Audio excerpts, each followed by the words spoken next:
Quadratics, page 16. First we're going to do problem 5. Find the values of m for which lines y equals mx minus 2 are tangents to the curve with the equation y equals x squared minus 4x plus 2. Now remember, a tangent is like if you have a parabola and you have a line, the line is tangent to the parabola if it touches the parabola only at one point. So mx minus 2 is the line. They don't tell you exactly what the slope of the line is. You have to figure that out. So it's like you're kind of adjusting the slope of the line so it exactly touches the parabola.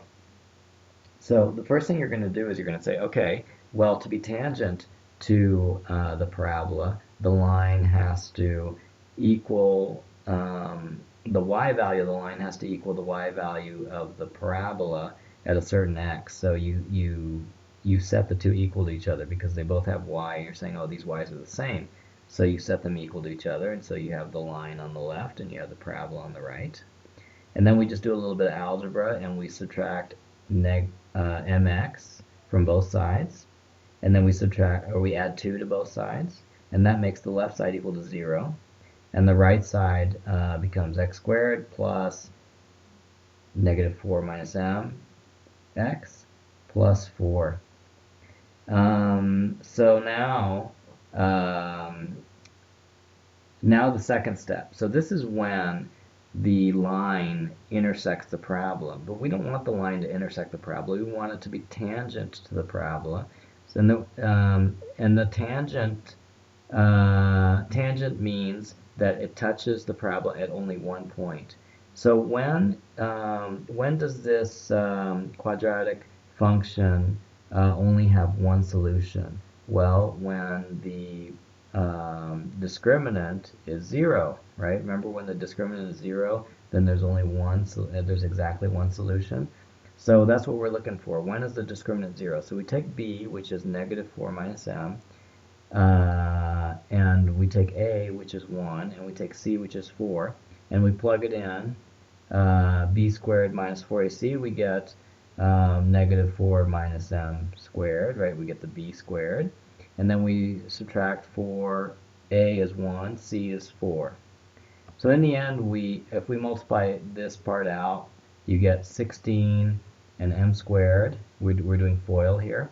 And then 8m you get from multiplying the two inner terms and adding them together. You can see that the 16s cancel out. 16 minus 16 cancels out. And then you're left with just 8m plus m squared equals 0. And then you can factor. M times 8 plus m is equal to 0. So the two solutions are when m equals 0 or when m equals negative 8. So the two possible lines that would be tangent to x squared minus 4x plus 2 would be y equals negative 2 or y equals negative 8x minus 2. And it's kind of hard to imagine what that looks like, but since we have this calculator here, why don't we graph that? Okay, so we're going to put in these three functions. We're going to put in the parabola, which is x squared minus 4x plus 2. And then we're going to put in the two possible lines. One is y equals negative 2, which is just basically a horizontal line. And then there's also negative 8x plus 2. Negative 8x plus 2. So these are three lines, or two lines in one parabola. These two lines should be tangent to the parabola. So let's see if that works. Okay, that's tangent at the vertex, isn't it? And then this one is tangent to the side. Okay, so those are the two possible solutions. Okay, let me see if negative 8x. I'm sorry, negative 8x minus 2. Negative 8x minus 2. This should be minus 2. Okay, now I'm going to graph. thought that was kind of weird because they should both. Yeah, okay, so yeah, so do you see the common thing between these two lines is they both cross the y, they both have a y-intercept of -2.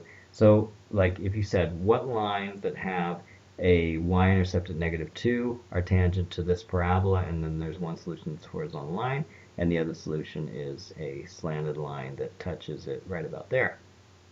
Okay? So it's kind of hard to imagine what that looks like without the calculator. The calculator really helps. Okay, now we're going to look at exercise 1F3. It's a word problem, and we are going to write a quadratic equation, which is going to solve this. The sum of a natural number and its square is 210. Find the number. Okay, let's call the number x. So the sum of x and its square is 210.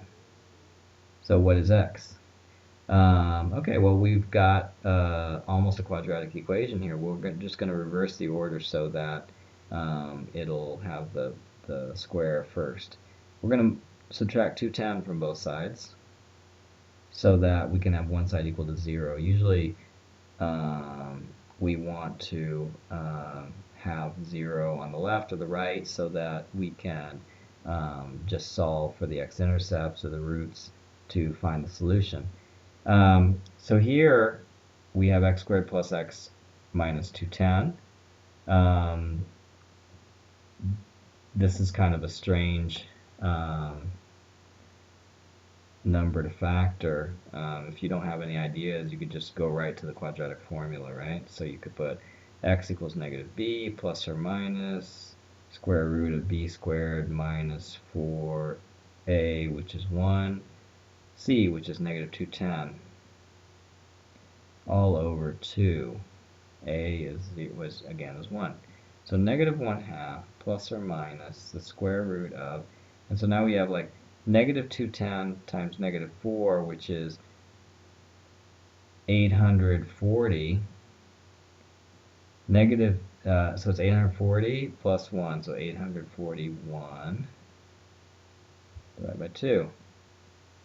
Okay, that's a very strange number.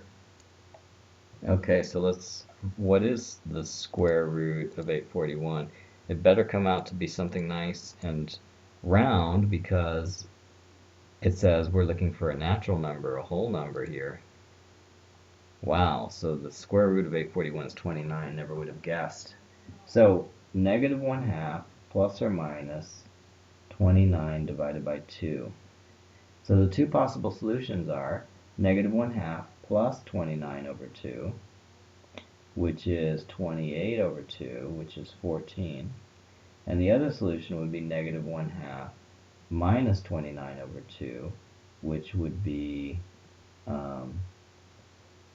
-30 over 2, which is -15.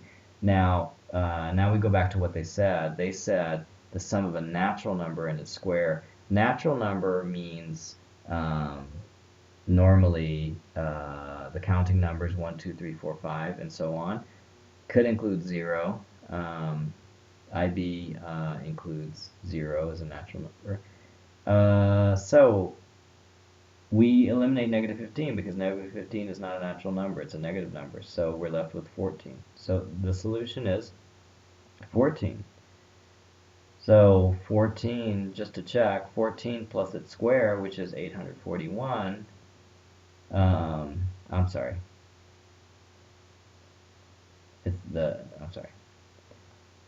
14 plus its square, what's 14 squared? 29 squared is 841, not 14 squared. 196. So 14 plus 196 equals 210. Okay, so you checked it and it works.